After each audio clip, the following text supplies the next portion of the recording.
The dusty afternoon sun slanted through the windows of the old armory, catching tiny motes of grit in the air. She sat quietly at the bench, sleeves rolled up, steady hands dismantling an M24 sniper rifle piece by piece. Around her, soldiers passed by with careless laughter, their eyes sliding past her as though she didn't belong. Then a sharp voice cut the chatter. "Where did you get that rifle?"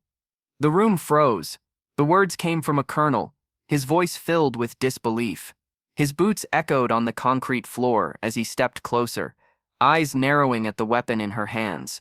And when he saw the mark etched on the barrel, the faint but unmistakable emblem of a Deadeye unit long thought disbanded, his expression faltered.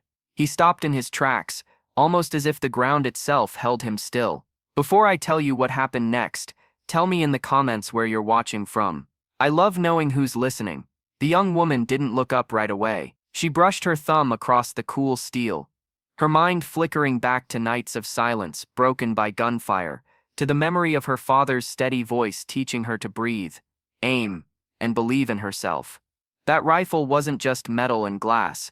It was history, loss, and promise woven together. Whispers spread through the soldiers crowding near the doorway. Some smirked, others tilted their heads in quiet curiosity. Few dared to breathe too loudly. The colonel's eyes softened for just a fraction of a second, then hardened again. "You can't possibly know what that mark means," he said. But she did. She knew every line of it.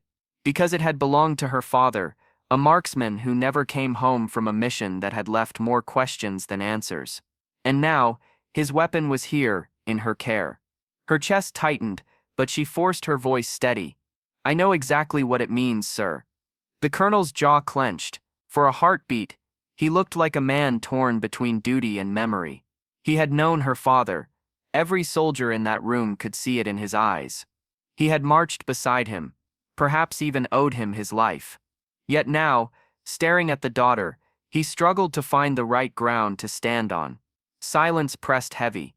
Dust floated in beams of light, caught between motion and stillness.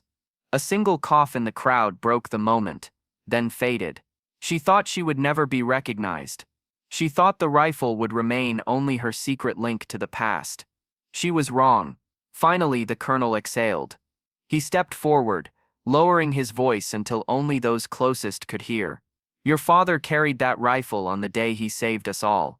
I never thought I'd see it again, and I never thought I'd see his spirit staring back at me through someone else's eyes." A ripple ran through the room. Soldiers who had doubted her, who had whispered about her place among them, now stood in uneasy silence. Some shifted, shame heavy on their faces. The colonel placed a hand on the bench, his fingers brushing the barrel with reverence, not authority. In that instant, the air shifted. Respect replaced scorn.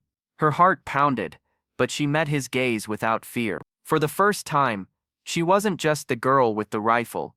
She was the keeper of a legacy that demanded to be remembered. Because courage is not just in the battles we fight. It's in carrying forward the stories that might otherwise fade. And in that dusty armory, surrounded by silence and awe, a simple truth glowed brighter than the sun outside. Kindness, courage, and sacrifice never vanish.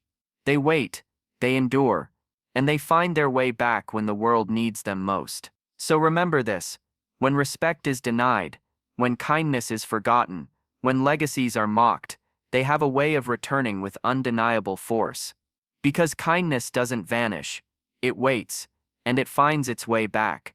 And just like that rifle in her hands, the past had finally spoken into the present.